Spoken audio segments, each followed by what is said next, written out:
ताकत से परंतु तेरी रूह से। और मैं प्रार्थना करता हूँ खुदावंद यीशु मसीह के नाम में, आज खुदावंद तेरे लोग फतह पाकर यहाँ से जाए यीशु मसीह के नाम में। मैंने कहा तुम फतह पाओ सितंबर के महीने में यीशु मसीह के नाम में। मैंने कहा सितंबर के महीने में आप तरक्की करो यीशु मसीह के नाम में, आप तरक्की करो यीशु मसीह के नाम में। अमीन करें मैंने कहा तरक्की करो यीशु के नाम में।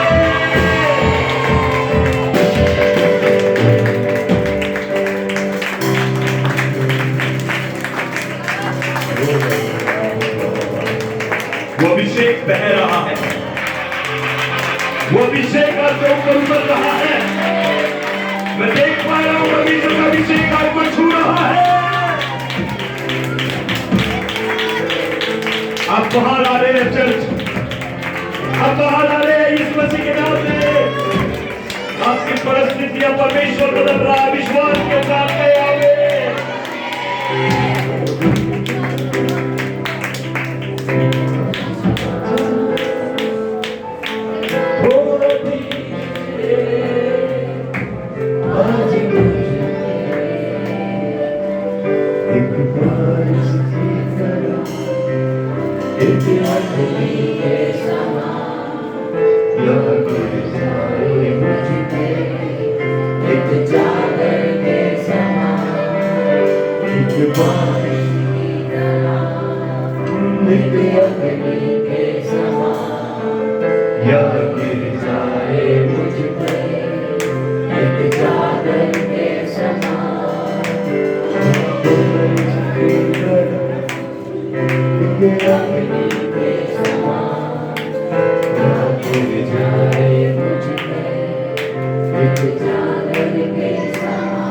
जिस प्रकार पेंतकोस्त के दिन वो 120 एक जगह पर बैठकर एक मन एक चित्त होकर प्रार्थना करें। आज आप भी प्रार्थना करें चर्च, आज आप भी प्रभु के साथ जुड़कर प्रार्थना करें। प्रभु के लिए कुछ भी बात कठिन नहीं है चर्च। आपके दुखी हृदय को परमेश्वर आज आनंद से भर देगा। आज आपको परमेश्वर एक नया पल, एक नई सामर्थ देगा। आज परमेश्वर आपको एक ऐसी चाबी देगा जिससे आप हर ताले खोल पाओगे यीशु के नाम में। आपके ताले खुल रहे हैं यीशु मसीह के सामर्थ के नाम में। आपकी बरकत आ रही है यीशु मसीह के सामर्थ के नाम में।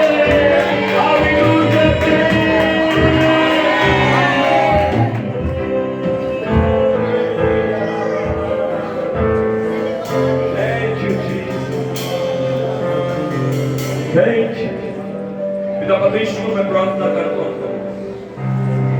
प्रभु, आपने सारी बातों पर कंट्रोल कर लिया। प्रभु मेरा धन्यवाद। थोड़ी देर परमेश्वर आपके वचन से बातचीत करना चाहते हैं, मदद करें, सहायता करें। यीशु मसीह के नाम में दुआ मांगते हैं, आमीन। हालेलुया, जोर से कहें हालेलुया। परमेश्वर आपसे और मुझसे बहुत प्रेम करता है।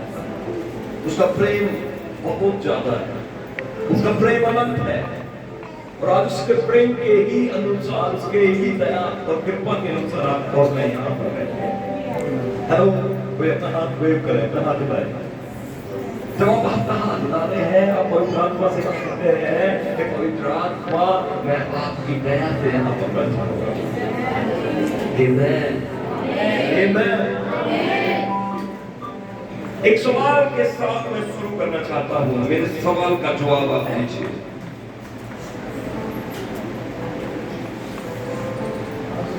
प्रभु को हासिल करने का या प्रभु को प्राप्त करने का मेरा सवाल तो नहीं है। उस सवाल को थोड़ा सा अपने अंदर मनन करना है जरूर, और उसके बाद मुझे जवाब देना है। प्रभु को हासिल करने का या प्रभु को प्राप्त करने का सबसे इजीएस्ट वे या सबसे आसान तरीका या आसान रास्ता कौन सा? सबसे इजी वे, सबसे इजी वे।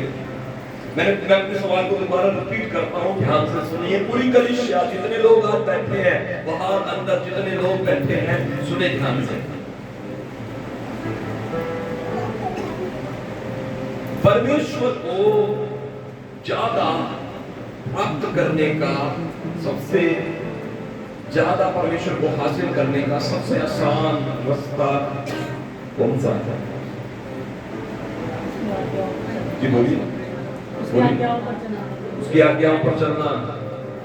हम उसकी आज्ञाओं पर चलकर परमेश्वर को हासिल कर सकते हैं। एक इस तरफ से भाई ने बताया, आप लोग भी बताओ। हाँ जी, कैसे हम परमेश्वर को, देखिए रास्ते बहुत तरीके से, जो थोड़ा सा मैं और बताऊं, सबसे आसान रास्ता, सबसे इजीएस्ट वे जो हम परमेश्वर को प्राप्त कर सकते हैं। चलिए थोड़ा आपका समय नहीं लग देखता हूं मैं, आप निकालिए 25 से निकालिए 46 से 46वां अध्याय और एक वचन हम पढ़ेंगे। सब अपनी बाइबल ले लीजिए, अपनी बाइबल से वचन सही 46 निकाले और 46 का हम लोग एक वचन पढ़ेंगे। यहां पर लिखा है, परमेश्वर हमारा संस्थान और बल है, संकट में अति सहज से मिलने वाला साधन है। ठीक है, सबसे इजीएस्ट वे। एक बार हम कहते हैं ना, ये दुख, ये तकलीफ, ये दर्द,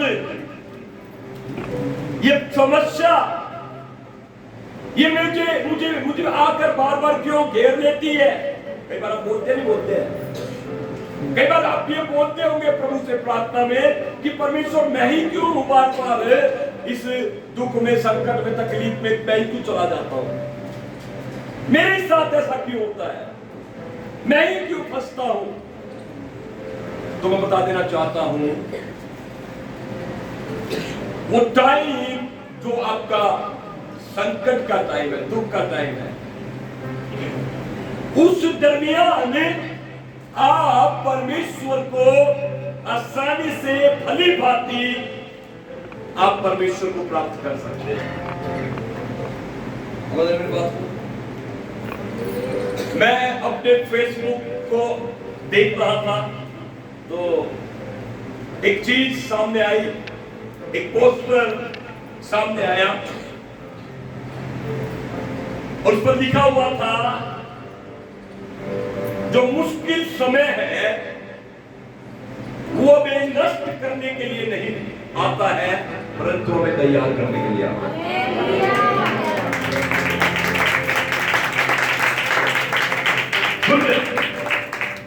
क्योंकि जितना आप तैयार होंगे उतना ही दूर, उतना ही लंबे आप प्रभु में चल पाओगे। ये सुनो, और जितना हम कम तैयार होंगे थोड़ी दूर तक चल पाए।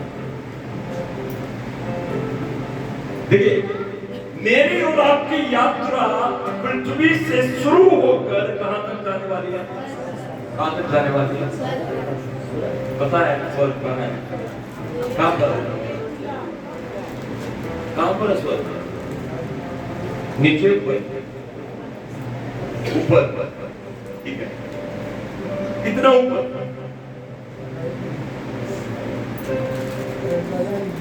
अंदाजा नहीं है। सही जवाब है, इस भाई के लिए ताली बजाओ।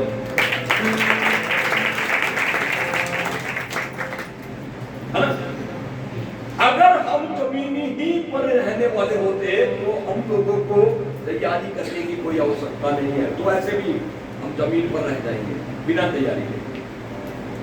क्योंकि जो तैयारी करता है, क्यों प्रभु अपने लोगों को तैयारी करवाता है? क्यों क्यों क्यों? क्योंकि उनकी यात्रा स्वर्ग तक है। उनको कहां तक चलना है? कहां तक चलना है? स्वर्ग तक। लेकिन कैसे चलेंगे स्वर्ग तक यदि हमारे जीवन में हमने तैयारियां नहीं की है, यदि हमारी गाड़ी में, हमारी टैंक में पेट्रोल नहीं है, तो हम वहां तक की यात्रा कैसे तय करेंगे? बताओ, कर पाएंगे?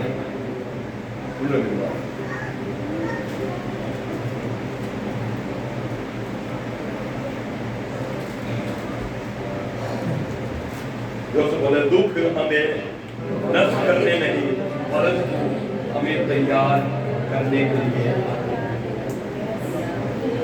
हमें समझ रहे मेरी बात को? आज का जो संदेश है वो इन्हीं बातों पर आधारित है। ठीक है,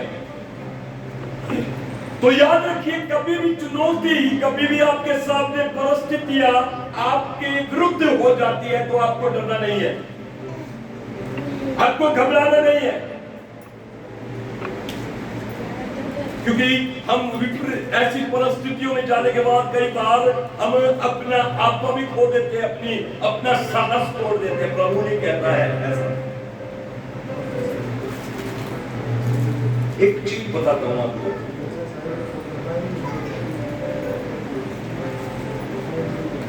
विपरीत परिस्थितियों में ये जो हालात में उतार चढ़ाव आता है, इन परिस्थितियों में एक बात जो आपको हमेशा कामयाब करेगी और बाहर निकालेगी, सुनिए, वो बात है कभी भी रुकना मत। कौन सी बात है? जो सुनो, पूर्ण संकट के समय रुकना मत। दूसरी बात, लेफ्ट राइट करके मत देखना। क्या बोल रहा मैं? दाहिने और बाइने मत देखना, क्योंकि जब अगर आप दाहिने बाइने देखना शुरू कर दोगे, ताकना झांकना शुरू कर दोगे, तो आप आगे नहीं बढ़ पाओगे। समझ रहे हो?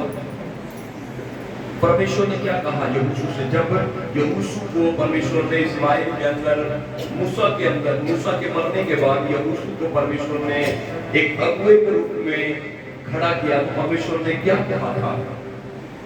यहोशू से क्या कहा था?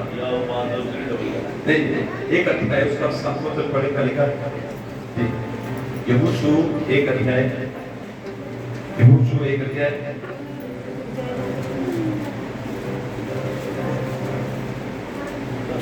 देखिए यहां पर क्या लिखा है, एग्जैक्ट पढ़ेंगे, 5 से पढ़े। प्रभु ने कहा है, तेरे जीवन भर कोई तेरे सामने ठहर ना सकेगा, जैसे मैं मूसा के संग रहा वैसे ही तेरे संग भी रहूंगा, और ना तो मैं तुझे धोखा दूंगा और ना मैं तुझे छोड़ूंगा। इसलिए हियाव बांध कर दृढ़ हो जा, क्योंकि जिस देश के देने की शपथ मैंने लोगों के पूर्वजों से खाई थी, उसका अधिकारी तू ही नहीं करेगा। इतना हो कि तू हियाव बांध कर और बहुत दृढ़ होकर जो व्यवस्था मेरे दास मूसा ने तुझे दी है, उन सबों के अनुसार करने में चौकसी करना। ये मेरा मूल वचन है। यहाँ पर प्रभु ने कहा यहोशू से, उससे ना तो दाहिने मुड़ना और ना बाईं मुड़ना। हाँ जी,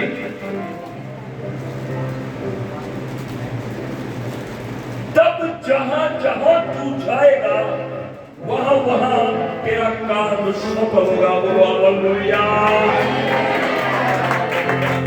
सुन रहे बात को? आज ये बात मैं आपको क्यों बता रहा हूं? क्योंकि इन बातों की आपको बहुत ही ज्यादा आवश्यकता है, क्योंकि आपकी हालातों से, आपकी परिस्थितियों से, आपकी चुनौतियों से आप परमेश्वर चाहता है कि आप उनसे बाहर आ जाए। लेकिन उन बातों में निर्देश क्या है? निर्देश ये है कि आपको रुकना नहीं है, आपको ना तो दाहिने देखना है ना बाईने, आपको स्ट्रेट चलना है, आपको स्ट्रेट चलना है। अब चाहे परिस्थिति आपके विरुद्ध कितनी भी खड़ी हो, चाहे आपके विरुद्ध कितनी भी लड़ाई ढल चुकी हो, चाहे आप कितने भी पीछे चले गए हो, चाहे आप कितने अकाली में कर्जे में चले गए हो, मैं बता देना चाहता हूँ, आप रुकिए मत, आप बढ़ते जाइए, आप बढ़ते जाइए, आप बढ़ते जाइए। आप सफल होंगे यीशु के नाम में, आप बाहर आएंगे यीशु मसीह के नाम में, आपके हालात बदलेंगे यीशु के नाम में। आगे दूर तक नहीं चलते। परमेश्वर का वायदा है। देखिए मसीह जी बोले, मसीह जीवन में, जोर से बोले, मसीह जीवन में, बोलो यू टर्न नहीं है। इसलिए प्रभु यीशु मसीह ने कहा, जब एक मनुष्य में से अशुद्ध आत्माएं निकल जाती है तो अपने लिए सूखी जगह में विश्राम ढूंढने के लिए जाती है, और जब उन्हें नहीं मिलता है तो वो वापस उसके पुराने घर में वापस लौट कर आती है और उसे झाड़ा हुआ सदा सदा पाती है और देखकर अपने से और साफ बुरी आत्माओं को ले आती है। और उस मनुष्य की पहले की दशा, उसके बाद की भी दशा बहुत दुखदायी हो जाती है। पहले से भी बदतर उसके हालत हो जाते हैं। You know why? क्योंकि युक्त नहीं है। परमेश्वर को छोड़कर आप कहीं भी जाएंगे, आप सफल नहीं हो सकते। जैसे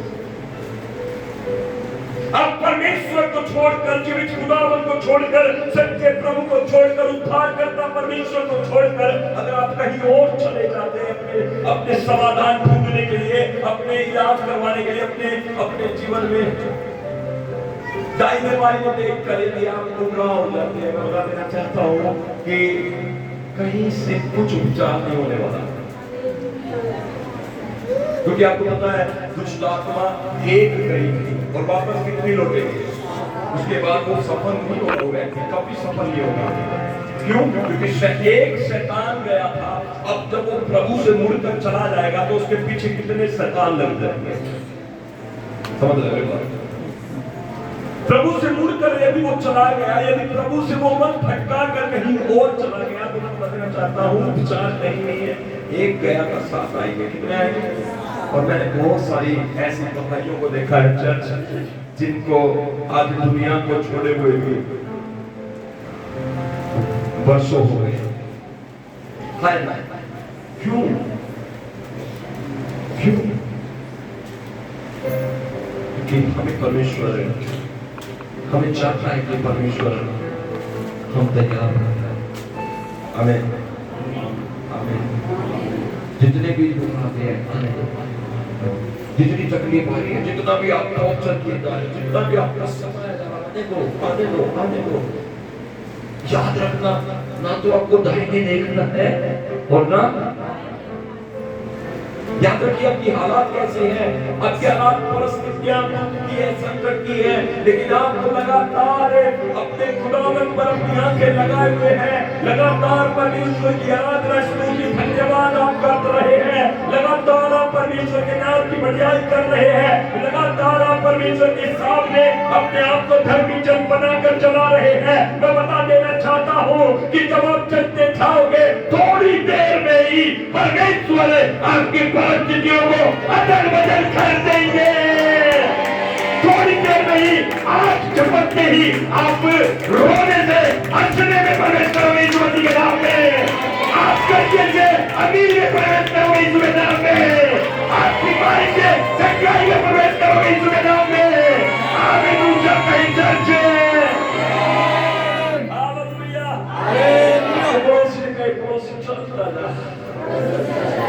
कोई तो विश्वास से कहे अपने पड़ोसी से चलता जा, बोले पड़ोसी चलता जा। कई बार तो पड़ोसी तो हमारी तुझे क्या पता मेरे जीवन में क्या हो रहा है, मैं कितना परेशान हूँ, मैं कितना दुखी हूँ।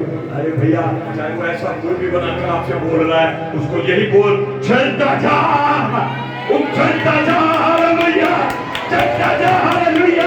क्योंकि सोमवार का सूर्य उदय तेरे जीवन में कमाई लेकर आएगा यीशु के नाम में। तू कमाई के साथ खड़ा होगा यीशु मसीह के नाम में। तेरे फंदे टूट जाएंगे यीशु के नाम में। पड़ोसी ने कहे चलता जा, हालेलुया, हालेलुया। सुन ले मेरी बात को अच्छे से। क्या कह रहा हूँ मैं? क्या कह रहा हूँ? कई बार पड़ोसी बड़े समझदार होते हैं, समझ रहे हो? पड़ोसी मतलब ये वाले पड़ोसी नहीं, मसीह भाई लोगों की बात कर रहा हूँ। कुछ ऐसे मसीह भाई लोग होते हैं जिनका इमोशंस ही खत्म नहीं होता। समझ रहे हो मेरी बात? इमोशंस मतलब उनकी भावना इतनी ज्यादा उनके ऊपर हावी होती है, उनको फर्क नहीं पड़ता पास्टर उन्हें वचन से समझा रहा है पास्टर ने वचन से गाइड कर रहा है, उन्हें फर्क नहीं पड़ता क्योंकि उनकी भावना उनके ऊपर चढ़ चुकी है, बिल्कुल कब्जा कर रखा है। कई बार मैं ऐसे लोगों के पास जाता हूँ, मुझे पता है दुख है, मुझे पता तकलीफ है, मुझे पता है समय जो है कठिन चल रहा है, लेकिन क्या करें, उसके साथ बैठकर रोए क्या करें? पास्टर क्या करेगा? रोएगा क्या उसके साथ बैठ के? क्या करेगा? मैं उसको क्या करूंगा? मैं बोल दूंगा, मेरे भाई देख, इस जगह में परमेश्वर ने एक व्यक्ति है, सारपत नगर की विधवा है, जो लकड़ी बिन रही थी, अपने लिए रोटी बनाने के लिए जा रही थी, और उसके पास आखिरी रोटी थी, उसके जीवन भर के लिए एक ही रोटी थी। लेकिन जब परमेश्वर का नबी एलिया वहां पर गया, एलिया ने कहा पहले रोटी मुझे खिला। और जब उस विधवा ने कहा मेरे पास रोटी नहीं है, क्योंकि हमारे पास एक है, हम इसे खाएंगे और अब प्रभु का दास एलिया भी मेरे जैसा और आपके जैसा होता है, इमोशनल। अच्छा, एक ही रोटी है? तो बड़े दुख की बात है। क्या हो रहा? तेरे घर किसी ने बीज तो ना दिया? तेरे घर में किसी ने जादू फेंक तो ना दिया? ऐसा हो सकता है? हमारे बंदे तो ऐसे बोलते हैं, ऐसे बोलते हैं, बोलता है लेना मुड़ना भाई। मैं देखो कई बार भेड़ चलाते ना, एक तरवाहे से चलते हैं उनको, देखो मैं भी आपको ऐसे बोल रहा हूँ।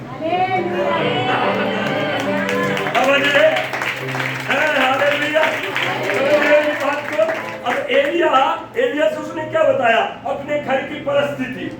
सारपत नगर की विधवा ने क्या बताया? एक रोटी है, सुन ले परमेश्वर के दास, एक रोटी है और उस रोटी को तू मांगा, ठीक है हम देंगे। और बाइबल क्या बताती है? जब वो रोटी लाई और एलिया ने उसको चखा, खाया, क्या प्रार्थना की एलिया ने? जब तक आसमान से मेना बरसे, तेरे घड़े का मैदा और तेरी कुप्पी का तेल खत्म ना होगा।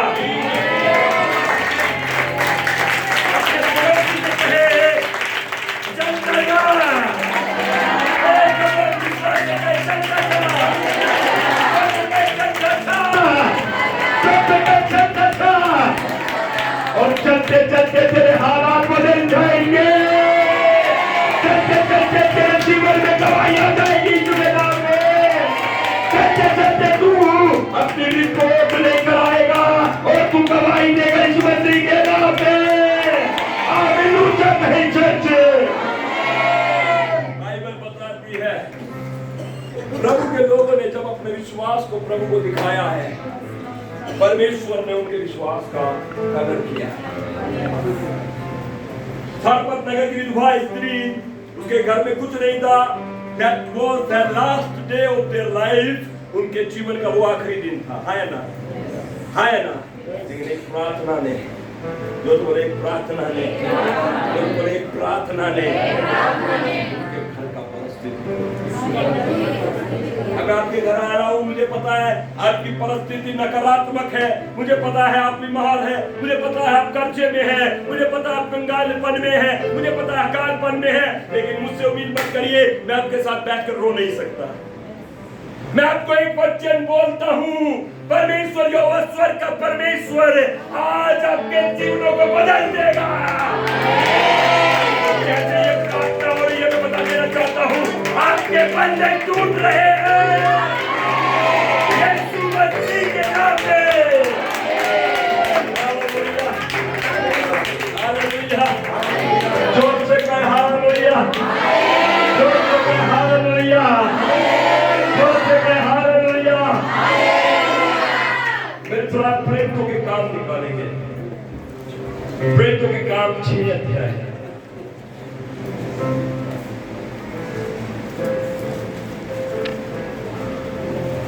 प्रेरितों के काम 6 अध्याय उसका 1 वचन पढ़ेगा। है किसी की बुलंद आवाज मेरे जैसे? पढ़िए जोर से।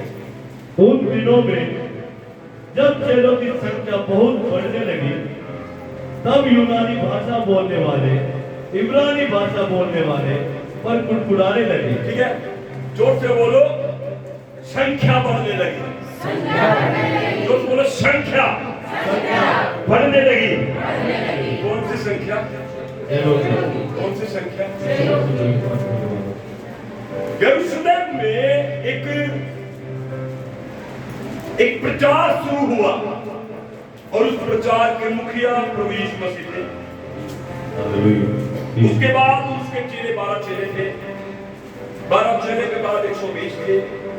120 के बाद वे 3000 हो गए। 3000 के बाद वो 5000 हो गए। और ऐसे ही यरूशलेम की कलीसिया हर दिन बढ़ रही थी। हर दिन, जोर बोले, हर दिन बढ़ रही थी। बोले जोर से, बोले हर दिन बढ़ रही थी। बाइबल गवाह इस बात की, बाइबल बताती है कि बहुत तेज से बढ़ रही थी। यरूशलेम में कलीसिया बहुत तेज से बढ़ रही थी, बहुत तेज से। अब जब कलीसिया वहां पर बढ़ गई, जब कलीसिया बढ़ गई तो काम भी बढ़ेगा, तो उसमें काम भी बढ़ेगा, ठीक है। अब वहां पर काम क्या बढ़ गया, बाइबल बताती है जब बढ़ गई कलीसिया तो यूनानी भाषा बोलने वाले यहूदी इब्रानी भाषा बोलने वालों को बुलाने लगे। यूनानी भाषा बोलने वाले, इब्रानी भाषा बोलने वाले लोगों पर क्या करने लगे? गुड़गुड़ाने लगे। कहां पर गुड़गुड़ाने? चर्च में। सुनो मेरी बात को। चर्च में जब कलीसिया, यरूशलेम की कलीसिया, पहली कलीसिया, जब प्रभु के दया से, उसके अनुग्रह से, चेलों की मेहनत के द्वारा वो बढ़ रही थी, परमेश्वर की आत्मा के द्वारा वो बढ़ रही थी। तो वहां पर जब कलीसिया बढ़ रही थी, जब परिवार बनता है तकरार भी होती है। तकरार होती है, होती है। कलीसिया में भी बढ़ोतरी आई तो वहां पर यूनानी भाषा बोलने वाले, इब्रानी भाषा बोलने वाले गुड़गुड़ाने लगे। क्या कहने लगे? क्या गुड़गुड़ा रहे थे? सुनिए। हाँ जी। कि प्रतिदिन की सेवकाई में, वे कहने लगे प्रतिदिन की सेवकाई में हमारी विधवाओं की सुनी नहीं ली जाती। हमारी विधवाओं की सुनी नहीं ली जाती। तब उन 12 ने चेलों की मंडली को अपने मुद्दा क्या था? यूनानी और इब्रानी लोग आपस में भिड़ रहे हैं। चर्च के लोग, कलीसिया के लोग। सुन रहे मेरी बात? तो क्या कह रहे हैं कि हमारी विधवाओं की सुधि नहीं ली जाती, तुम्हारी विधवाओं की सुधि ली जाती है। हमें रोटी नहीं मिलती, तुम्हें रोटी मिलती है। हमें जो दान देना होता है, जो वहां पर चीजें बढ़ती है, लंगर लगता है, वो हमें नहीं मिलता, पहले वो तुम्हें मिलता है। ये सारी बातें वहां चल रही थी शुरुआती कलीसिया में। अब शुरुआती कलीसिया में ये मतभेद चल रहा था, ये झगड़े चल रहे थे, जब ये लड़ाई चल रही थी खान पीन की बातों पर, तो वहां पर तब उन 12 ने चेलों की, वो 12 मुखिया थे। जोर से बोले लोग, 12 मुखिया थे, ठीक है। कलीसिया बहुत बढ़ गया, लेकिन मुखिया कौन है? 12, ठीक है। अब जब ये बात उनके सुनने में आई कि इब्रानी और यूनानी भाषा बोलने वालों में आपस में झगड़े हो रहे हैं, तब उन 12 ने क्या करा? चेलों की मंडली को अपने पास, अपने चेलों की मंडली को अपने पास बुलाया और उनसे कहा यह ठीक नहीं कि हम परमेश्वर का वचन छोड़कर खिलाने पिलाने की सेवा में रहें। आगे बात बहुत सारे लोग कई बार इन्हीं बातों पर ध्यान देते हैं। तो 12 लोगों को ये बात अच्छी नहीं लगी। 12 लोगों को, 12 चेलों को ये बात अच्छी नहीं लगी और उन्होंने मंडली को अपने चेलों के पास बुलाकर कहा, क्योंकि 12 के नीचे और भी चेले थे, उन्होंने उनको पास बुलाकर कहा ये ठीक नहीं है कि हम 12 सिर्फ यही मुद्दे रोज सुलझाए कि इसको रोटी मिली है या इसको नहीं मिली है, इसको मिली है या उसको नहीं मिली है। क्रिसमस में आप में से बहुत सारे लोगों का भी ये शिकायत होता होगा, यार पास्टर जी हम यहाँ लोग कोई खिलाते हैं, मुझे कोरमा, मुझे मीट चाहिए, या ये खिलाने पिलाने की सेवकाई पे नहीं होता। पैसे दो और भूल जाओ। क्या होगा? वो परमेश्वर के राज्य के लिए इस्तेमाल किए। हालेलुया। हम खाने के लिए पैसे नहीं दे रहे क्रिसमस पर, याद रखिए हम अपने खुदा की सेवा के लिए पैसे दे रहे हैं और हम अपने प्रभु का प्रचार कर रहे हैं। हालेलुया। खाना मिल रहा है तो आपको पास्टर को आकर 10 बार थैंक यू बोलना चाहिए, पास्टर जी थैंक यू यार आपने खाना दिया। लेकिन ये मत बोलो पैसे दिए मीट क्यों नहीं दिया। ये नहीं होना चाहिए, क्योंकि शुरुआती कलीसिया में यही मतभेद था और इस मतभेद को ठीक करने के लिए उन 12 ने अपने चेलों से कहा, तुम अपने में से 7 सुदान पुरुषों को चुन लो जो बुद्धि में निपुण हो, जो समझदार हो और पवित्र आत्मा से परिपूर्ण हो, उनको चुन लो। तो उन चेलों ने क्या करा? 7 पुरुषों को चुन लिया। दूसरे बोले 7 पुरुषों को चुन लिया। अब 7 पुरुषों के नाम क्या थे? हाँ जी, 3 वचन पढ़ेंगे। इसलिए हे भाइयों, अपने में से 7 सुनाम पुरुषों को चुन लो जो पवित्र आत्मा बुद्धि से परिपूर्ण हो, जो पवित्र आत्मा और बुद्धि से परिपूर्ण हो, कि हम उन्हें इस काम पर ठहरा दें। हम भाई इसको स्पेशल इस काम पर लगाएंगे। कौन से? खाने पिलाने। पूरी बोला हालेलुया। ठीक है, तो 4 देखो क्वालिटी क्या होनी चाहिए। 12 ने क्या कहा? ऐसे पुरुष चुनना जो आत्मा और बुद्धि से परिपूर्ण, आत्मा और अपने अंदर की क्वालिटी होनी चाहिए। बस हम प्रभु के काम को करना चाहते हैं, आत्मा और बुद्धि दोनों होनी चाहिए। समझ में बात को? तो उन्होंने 7 पुरुषों को चुन लिया और उनके नाम क्या थे? पढ़िए आगे। हाँ जी, परंतु हम तो प्रार्थना में और वचन की सेवा में। 12 ने क्या कहा? हम क्या करेंगे? प्रार्थना में और वचन की सेवा में। जोर से बोले, हम क्या करेंगे? हाँ जी, आगे पढ़ो। यह बात सारी मंडली को अच्छी लगी। ये बात सारी मंडली को अच्छी लगी और उन्होंने स्टीफनुस नामक एक पुरुष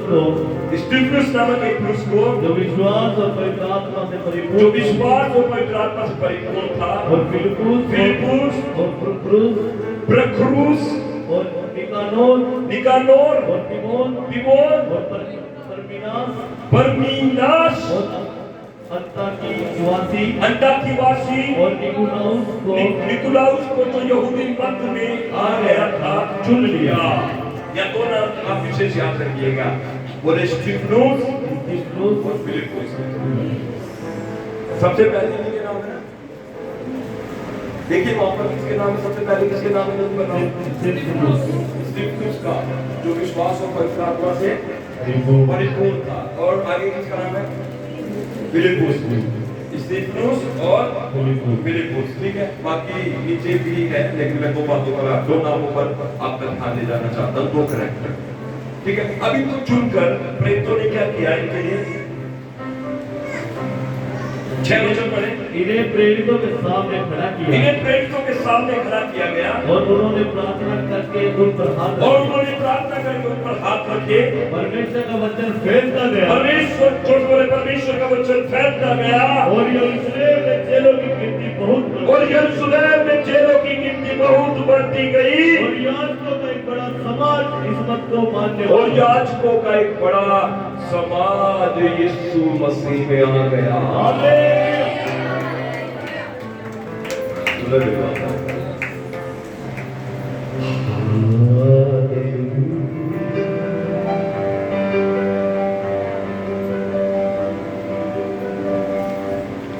आज बात आपको बोलना चाहता हूँ, बहुत महत्वपूर्ण है, सुनिए। आज आप देखिए, मंडली के अंदर से 7 पुरुष चुने गए और उनमें जो नाम है स्टीफनुस और अब ये लोग चर्च के काम के साथ साथ, जो चर्च के काम के साथ साथ, कलीसिया के काम के साथ साथ, ये बहुत आत्मा से बहुत परिपूर्ण है। ये जैसे चर्च का काम करते, कलीसिया का काम करते, मंडली की जरूरतों को पूरा करते और मंडली के अंदर एक सेवादार की तरह काम करते थे, वैसे ही ये लोग यरूशलेम में बड़े यरूशलेम में क्या है? प्रचार करते थे। किसका प्रचार? यीशु मसीह का। जो बोले, क्योंकि जो आत्मा से परिपूर्ण है, जो सामर्थ्य में परिपूर्ण है, वो कभी भी यीशु मसीह के प्रचार को बोले बिना रुकेगा नहीं। तो स्टीफनुस एक आग से भरा हुआ है। आपको बता दूं, कलीसिया बढ़ रही है तीव्रता से, आनंदित होकर संख्या बढ़ रही है, उन्नति हो रही है, लेकिन उतने में ही स्टीफनुस नाम का एक व्यक्ति जो यहूदी लोगों से सुसमाचार प्रचार कर रहा था, यहूदी लोगों को यीशु मसीह की क्रूस की कथा को सुना रहा था, और वहां पर उस पर झूठे दोष लगाकर उसे पकड़ लिया गया, झूठे दोष लगाकर उसे महासभा में लेकर जाया गया, और जब वो महासभा में खड़ा किया गया तो वहां पर आप बाइबल आप पढ़ेंगे तो आपको लिखा है स्टीफनुस के ऊपर वहां के सब यहूदी लोगों ने, शाऊल ने मिलकर पथराव किया, और स्टीफनुस नाम का व्यक्ति कलीसिया में सबसे पहले शहीद हुआ। सबसे पहले शहादत स्टीफनुस की हुई, और स्टीफनुस मर गया। बाइबल बताती है, अगर आप वहां पर पढ़ेंगे 7 अध्याय 7 का 54 वचन से पढ़ेंगे तो, हाँ जी सुनो, 54 से छोड़ो, 59 से पढ़ो, 59 से 7 अध्याय उसका 59 वचन 59। वे स्टीफनुस पर पथराव करते रहे, और वह यह कहकर प्रार्थना करता रहा, हे प्रभु यीशु, मेरी आत्मा को ग्रहण कर। फिर घुटने टेक कर ऊंचे सबसे पुकारा, हे प्रभु, यह पाप उन पर मत लगा। और यह कहकर वह सो गया। स्टीफनुस कितने दिन की सेवा की स्टीफनुस ने? अभी चुना है, उसको भी चुना है, तुरंत आत्मा से परिपूर्ण होकर, सामर्थ में परिपूर्ण होकर उसने जाकर बाहर यहूदी लोगों से, याजकों से, फरीसियों से, सदूकियों से, शास्त्रियों से यीशु मसीह की क्रूस की कथा सुना दी, और बता दिया कि जिस यीशु को तुमने क्रूस पर चढ़ाया है वही इस जगत का उद्धार करता है। और जब उन्होंने ये बातें सुनी तो उन्होंने उस पर झूठे दोष और आरोप लगाए कि ये व्यक्ति मूसा की व्यवस्था का निंदा करने वाला व्यक्ति है, और सबको उभारा, सब लोगों को भरा, और उस पर पथराव मारकर क्या कर दिया, उसे मार दिया। जो बोलो, पथराव कर करके उसे क्या कर दिया, मार दिया। अब आगे की घटना मैं आपको बता दूं, यरूशलेम में कलीसिया का सताव हुआ। जब लोगों को मालूम हुआ स्टीफनुस मारा गया, जब लोगों को मालूम हुआ स्टीफनुस की हत्या हो गई, तो वहां पर कलीसिया में सताव हुआ गया। और एक बात सुनिए, स्टीफनुस के साथ एक और व्यक्ति था जिसको फिलिपुस कहते हैं। क्या कहते हैं? और सब यरूशलेम की कलीसिया, लीडर, चेले, अगुवे सब भीतर हो गए। जो बोलो, सब भीतर हो गए। दुख के समय सब भीतर हो गए। जो बोलो, सब भीतर हो गए। लेकिन खुशी की बात आपको बताऊंगा, फिलिपुस जो कि 7 में से एक चुना हुआ था, उसके साथ का दोस्त था, उसका भाई था, उसकी हत्या हो गई। उसकी मौत के बाद भी जब फिलिपुस सामरिया में गया, जोर से बोले सामरिया में गया, जोर से गए, फिलिपुस के बारे में बता रहा हूं, जोर से बोले सामरिया में गया। देखिए कितना बड़ा दुख था, कितना बड़ा उसके जीवन में सताव हुआ फिलिपुस के जीवन में, कि उसके साथ वाला व्यक्ति जो स्टीफनुस था, उसका दोस्त, उसका भाई, जो उसका फ्रेंड जो था, उसकी हत्या हो गई। जो बोले हत्या हो गई। हत्या के बावजूद भी फिलिपुस सामरिया में जाकर प्रचार कर लोगों को प्रचार करता। मैं क्या बताना चाह रहा हूँ, क्या कहना चाह रहा हूँ आपको? आपके पास स्थिति, आपके हालात, आपके पास एक्सक्यूज, आपके पास बहाना बहुत हो सकते हैं फर्क में, लेकिन आपके पास इतना बड़ा बहाना नहीं हो सकता कि उसके साथ में जो व्यक्ति था जिसका नाम स्टीफनुस था, उसकी पथराव करके हत्या कर दी, लेकिन फिलिपुस आज भी प्रभु के वचन को प्रचार करने से नहीं रुका। आज भी अब भी अगर आप देखेंगे तो आपको दिखाई देगा, जब आप अगले अध्याय में आएंगे, 8 अध्याय उसका 4 वचन, जो तीतर हुए थे, जोर से बोले, विश्व समाचार सुनाते हुए, और फिलिपुस सामरिया नगर में जाकर लोगों में कहां पर जाकर सब तीतर हो गए, क्योंकि क्योंकि वहां पर शाऊल ने कलीसिया को संभालना शुरू कर दिया, तंग करना शुरू कर दिया। अब एक तो मर गया, उसके बाद काम करना एकदम छा गया। और जब वो भीतर भीतर हुए, वे जाकर एक कमरे में बंद होकर नहीं बैठे, वे जाकर अपने अपने दुखड़े को नहीं रो रहे थे। मैं आपको बताना चाहता हूँ, वो जाकर रुके नहीं, वो जाकर ठहरे नहीं, लेकिन बाइबल बताती है स्तिफनुस सामरिया नगर में जाकर लोगों से मसीह का प्रचार करने लगा।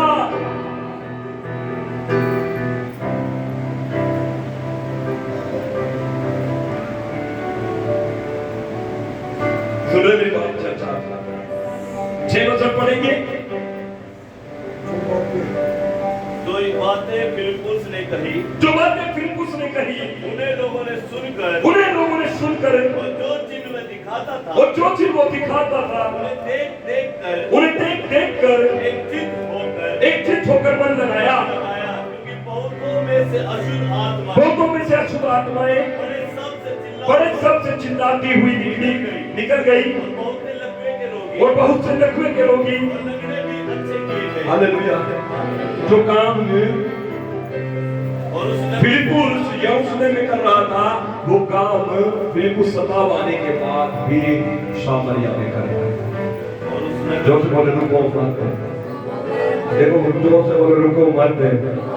मुझे नहीं पता आप कौन सी परिस्थिति आज आपको रोक रही है, कौन से हालात आपके ऊपर आज प्रबल हो रहे हैं, कौन सी बात आज आपके दिल को तोड़ रही है। मुझे नहीं पता आज मसीह में आने से, विश्वास में बढ़ने से आपको कौन सी चीज पीछे खींच रही है, लेकिन आज मैं प्रभु का दास होकर ये प्रार्थना करता हूँ, हर एक शैतान की लगाई हुई रस्सी आपके शरीर, प्राण, आत्मा में से यीशु के नाम में टूट जाए। जो जगह फायर, जो जगह फायर, जो जगह होली गोस्ट फायर, जो जगह होली गोस्ट फायर, जो जगह होली गोस्ट फायर।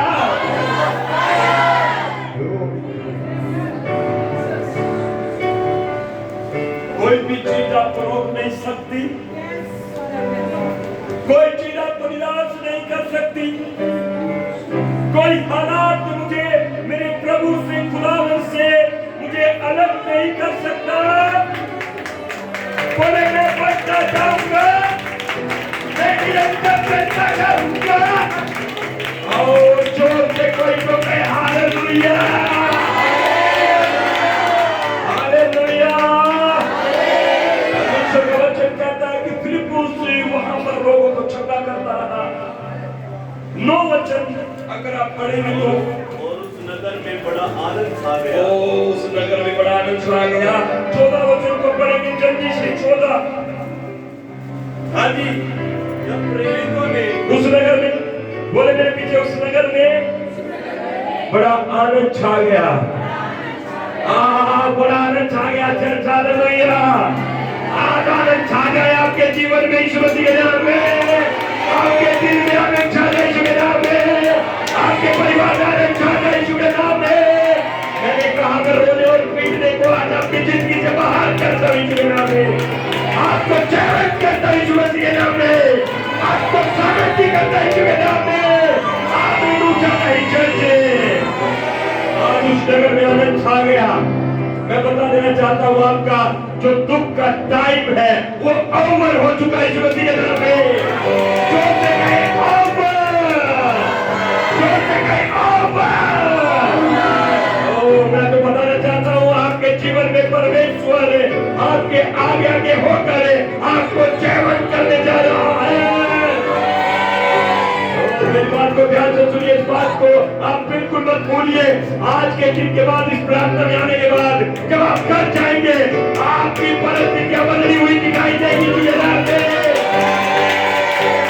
आपके आनंद आपका है, जो चीज मसीह के प्रगति नाम में, कोई चीज आपको रोक नहीं सकती यीशु के नाम में, कोई शैतान आपको रोक नहीं सकता यीशु के नाम में। आज आपको आपकी कमाई से मिलने के लिए प्रार्थना करता हूं यीशु मसीह के सामर्थ्य नाम में। तो कोई तो अपने पैरों पर खड़े होकर जोर से कहे हालेलुया, विश्वास से कहे हालेलुया।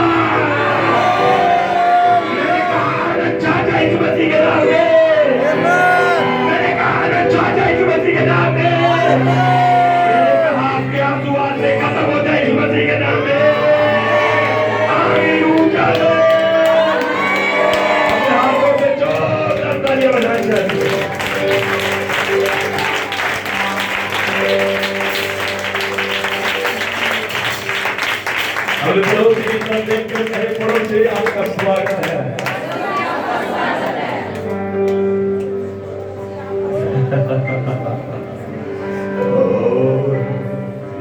और शैतान ने सोचा कि कलीसिया में अब क्या हो जाएगा, उदासी आएगी। शैतान कह रहा है कलीसिया अब उदास होगी क्योंकि तीतुस गया। मैं बता देना चाहता हूँ, आपके आनंद को कोई रोक नहीं सकता है। चीजों के नाम में यदि आप सहमति है तो आपकी कमाई कोई रोक नहीं सकता है। इसके नाम में आगे बता देना चाहता हूँ, भाई मैं बता दिस फिलिपुस, जो से बोले फिलिपुस, वो सामरिया में जाकर यीशु का प्रचार करने लगा।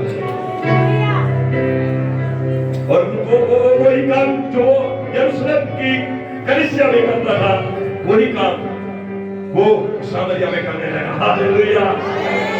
मैंने आज यहीं से शुरू किया था, किसी भी बात की वजह से रुके ना, कोई भी हालात की वजह से रुके ना, कोई भी परिस्थिति आपके सामने क्यों ना रुके ना, क्योंकि आपके एक और कदम उठाते ही आनंद आपको गले लगाएगा यीशु के नाम में, कमाई आपको गले लगाएगी यीशु के नाम में, चमत्कार आपको गले लगाएगा यीशु के नाम में। आमीन कहे चर्चे।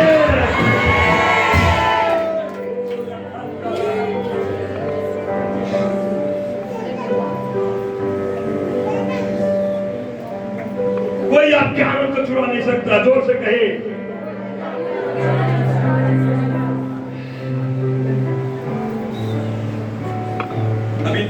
अभी तो शुरुआत है। अपने बाजू वाले से बोले अभी शुरुआत है। हाँ, विश्वास से ये शुरुआत है।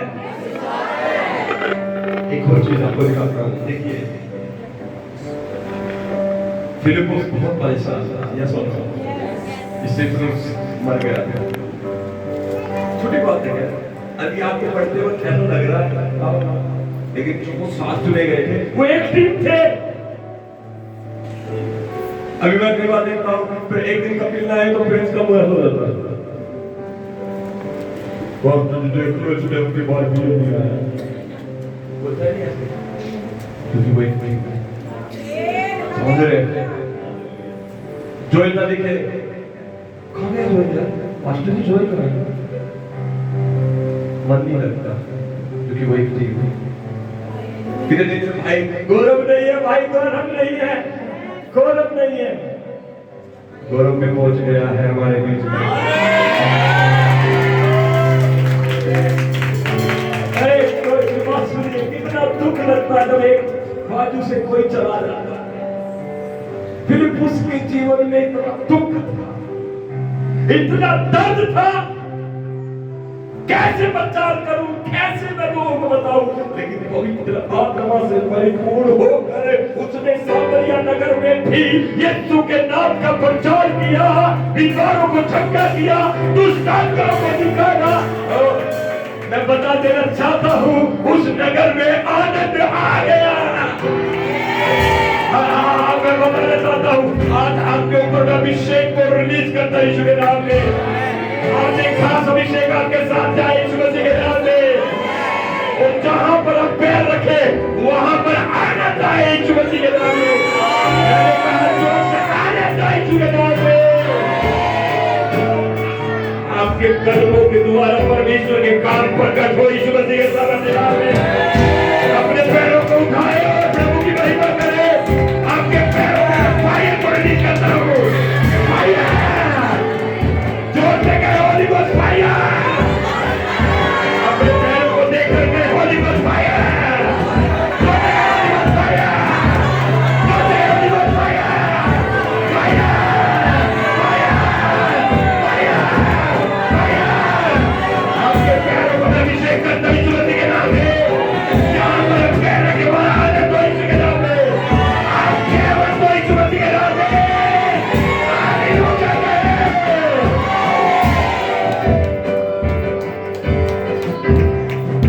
Hallelujah, hallelujah. सुनिए, अपनी बाइबल खोले, प्रेरितों के काम 8 अध्याय 14 वचन निकाले।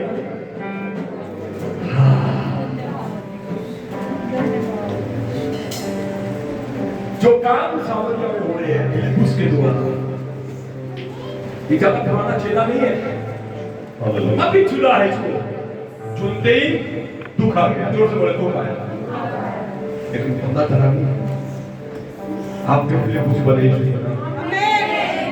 डरेंगे नहीं किसी भी बात से, कोई हालात आपको डरा नहीं सकता है चर्च, कोई परिस्थिति आपको डरा नहीं सकता है चर्च, आप विश्वास से और आत्मा से परिपूर्ण होने पाए यीशु मसीह के नाम में, सितंबर महीने में आप विश्वास और आत्मा में भर गए, आमीन ऊंचा कहीं चर्च, आमीन ऊंचा कहीं चर्च, पूरी ताकत के साथ जोर से 3 बार आमीन करें।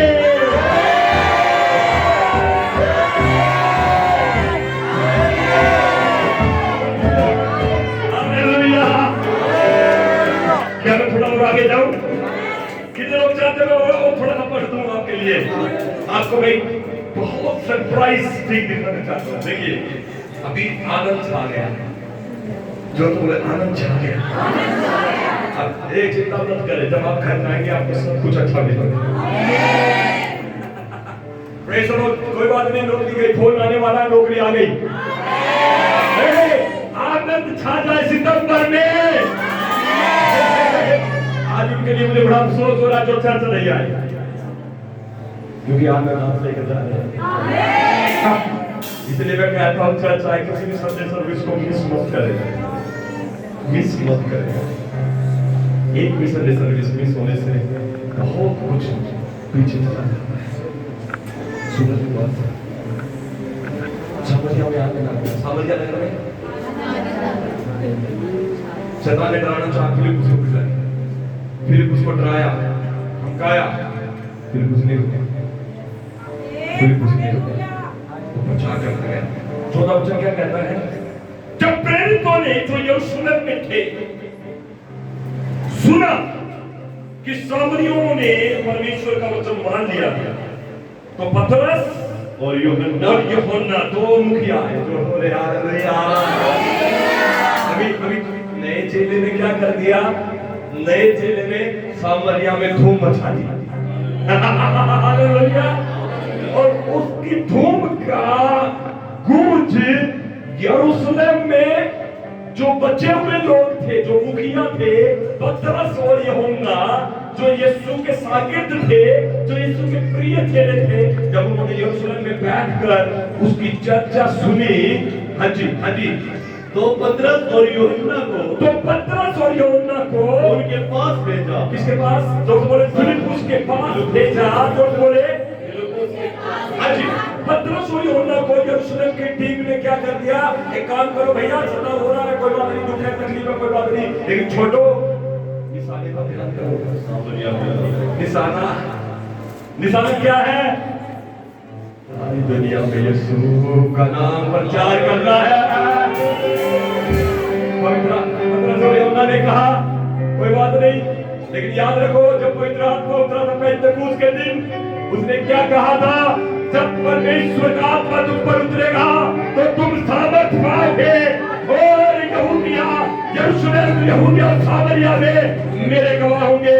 और इसी बात की वजह से वो लोग यरूशलेम से सामरिया में आए। हालेलुया। क्या देखने के लिए आए? ब्यौरा लेने के लिए आए। जो बोले जो काम हमने सुना है वो हो भी रहा है, नहीं हो रहा है, लेकिन जब वो आकर देखते हैं आगे बढ़ेंगे थोड़ा सा, उन्होंने जाकर उनके लिए प्रार्थना की, और जब वो आकर खड़े हुए तो देखा उनके लिए जाकर प्रार्थना की कि पवित्र आत्मा पाए। हाँ, पवित्र आत्मा पाए, क्योंकि वह अब तक उनमें से किसी पर ना उतरा था, अभी तक वो किसी पर ना उतरा था। विश्वासी हो गए, चर्च बन गया, कलीसिया जुड़ गई सामरिया में। 1500 यूहन्ना जब आए वहां सामरिया में, क्या देखा? सबके लिए प्रार्थना की, सबके लिए प्रार्थना की। किस विषय के साथ? ताकि इनके ऊपर पवित्र आत्मा उतरे। आज वो पवित्र आत्मा उतरने जा रहा है चर्च आपके ऊपर। आज वो पवित्र आत्मा आपको प्रकट रूप से मिलेगा यीशु के नाम में। अगर आप बाइबल पढ़ते जाएंगे तो वहां पर आपको मिलेगा। हाँ जी, उन्होंने तो केवल प्रभु यीशु के नाम से बपतिस्मा लिया था। बपतिस्मा लिया था, तब उन्होंने उन पर हाथ रखे, तब उन्होंने उन पर हाथ और रखे, उन्होंने पवित्र आत्मा पाया। और उन्होंने पवित्र आत्मा पाया। जब शिमोन ने देखा, जब शिमोन ने देखा कि प्रेरितों के हाथ से रखने से पवित्र आत्मा दिया जाता है, हाँ जी, तो उनके पास रुपए लाकर कहा, उसके पास रुपए लाकर कहा, यह अधिकार मुझे भी दो, ये अधिकार मुझे भी दो, जिस किसी पर हाथ रखे, जिस किसी पर हाथ रखूं वह पवित्र आत्मा वो पाए। पवित्र आत्मा पाए। पतरस ने उससे कहा, तेरे रुपए तेरे साथ न तेरे रुपए तेरे साथ तक हो जाए, क्योंकि तूने परमेश्वर का क्योंकि तूने परमेश्वर का दान रुपयों से मोल लेने का विचार किया। ईमान में मैंने बाप बिना तेरा विश्वास करूंगा, क्योंकि तेरा मन परमेश्वर के आगे सीधा नहीं। हमें बात को सुनिए, जब पतरस और यूहन्ना सामरिया में आए तो उन्होंने उनके ऊपर हाथ रखे और प्रार्थना की, और वहां पर पवित्र आत्मा उतरा। आपको पता है सामरिया के लोग कौन लोग थे? सामरिया के लोग अन्य जाति लोग थे। मेरी बात सुने, इधर देखिए, परमेश्वर काम कर रहा है, उसको इलाज करने दो आपका, हालेलुया, उसको छूने दो यीशु मसीह के नाम में। आज बिना काटे पीने आपके ऑपरेशन हो जाए यीशु मसीह के नाम में। मैंने कहा बिना काटे पीने आपके ऑपरेशन हो जाए यीशु के नाम में। मैंने कहा आपकी पथरी निकल जाए यीशु के नाम में, आपकी गांठें निकल जाए यीशु के नाम में, आपके दर्द निकल जाए यीशु के नाम में। आमीन ऊंचा कहे चलिए, आमीन ऊंचा कहे चलिए, अपने हाथों में गाकर जोर से कहे परमेश्वर ये पवित्र आत्मा मुझे दे, जोर से कहे परमेश्वर ये पवित्र आत्मा मुझे दे, जोर से कहे परमेश्वर, परमेश्वर ये पवित्र आत्मा मुझे दे,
यीशु के नाम में।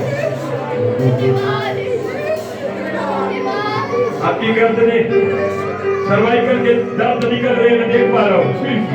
आपकी गर्दन चंगी हो रही है। चक्कर वाली बीमारी आपके शरीर से जा रही है। विश्वास करते हैं, आमीन कहें चर्च।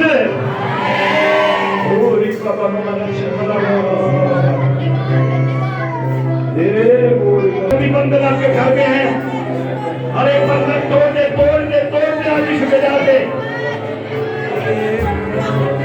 आपके घर को परमेश्वर छू रहा है। आप गर्भवती हो रही है यीशु के नाम में। ओ यीशु के नाम में